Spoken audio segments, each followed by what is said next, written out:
নমস্কার সবাইকে আন্তরিক অভিনন্দন ও শুভেচ্ছা। আশঙ্কা মতোই বঙ্গোপসাগরে ফের তৈরি হতে চলেছে নতুন একটি ঘূর্ণিঝড়।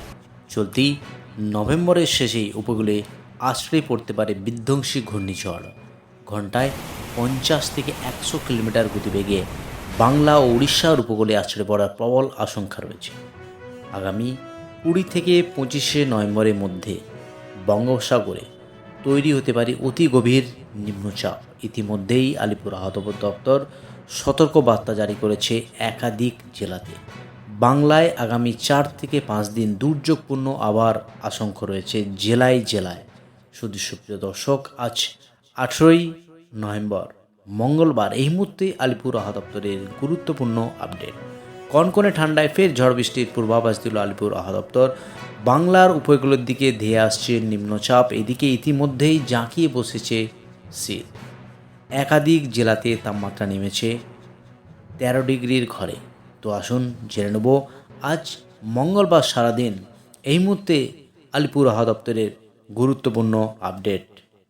আগামী 4-5 দিন আবহাওয়া কেমন থাকতে চলেছে, বঙ্গোপসাগরে কবে থেকে তৈরি হচ্ছে ঘূর্ণিঝড় হলে তার প্রভাবে কবে থেকে ঝড় বৃষ্টির সম্ভাবনা রয়েছে, বিশেষ করে বাংলায় কবে থেকে ঝড় বৃষ্টি হবে, কোন জেলার জন্য সতর্কবার্তা জারি করেছে আলিপুর আবহাওয়া দপ্তর, সবই আজকের এই গুরুত্বপূর্ণ ভিডিওতে আপডেট করব।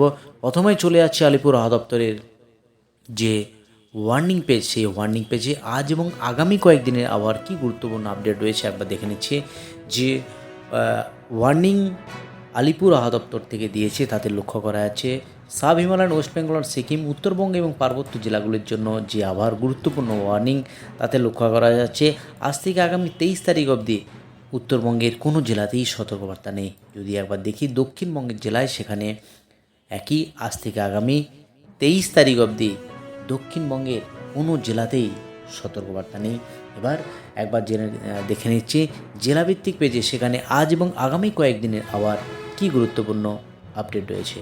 প্রথমে একবার দেখে নেব দক্ষিণবঙ্গের জেলার আবহাওয়ার কী গুরুত্বপূর্ণ আপডেট দিয়েছে সেটা একবার দেখে নিচ্ছি।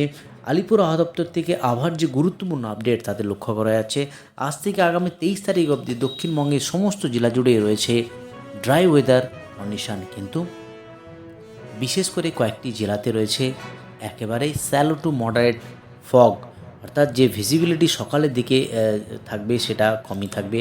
কুয়াশার দাপট থাকবে দক্ষিণবঙ্গের বিশেষ করে 4-5টি জেলাতে এই কুয়াশার দাপট থাকবে।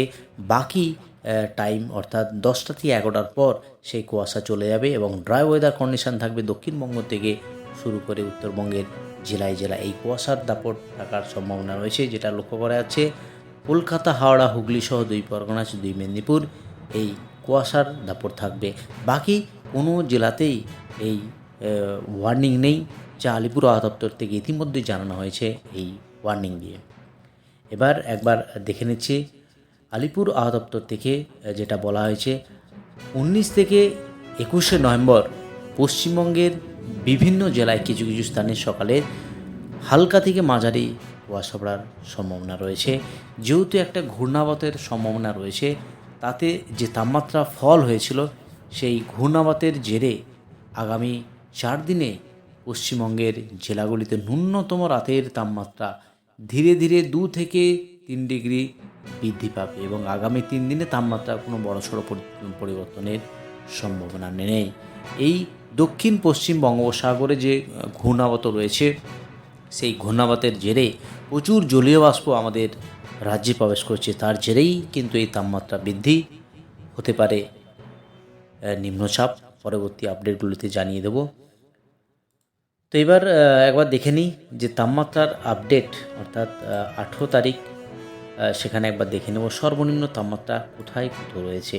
সর্বনিম্ন তাপমাত্রা যদি একবার দেখি তাতে পশ্চিমাঞ্চলের যে জেলা পুরুলিয়া সেখানে 16 ডিগ্রি, বিষ্ণুপুর 15 ডিগ্রি, অর্থাৎ সর্বনিম্ন তাপমাত্রার সেটা মেদিনীপুর 17 এবং বিশেষ করে উপকূলবর্তী যে জেলা সেখানে কিন্তু তাপমাত্রা 2 থেকে 3 ডিগ্রি বাড়ার সম্ভাবনা রয়েছে। সুন্দরবন 19 ডিগ্রি, আলিপুর 19, যেখানে সর্বনিম্ন তাপমাত্রা 16 ডিগ্রি কাছাকাছি ছিল, সেই তাপমাত্রা বেড়ে গিয়ে 2 থেকে 3 ডিগ্রি হওয়ার সম্ভাবনা রয়েছে। Dumdum 19 degree, Salt Lake 20, Ashoknagar 18, Diamond Harbour 19, Digha 17, Howrah 17 degree.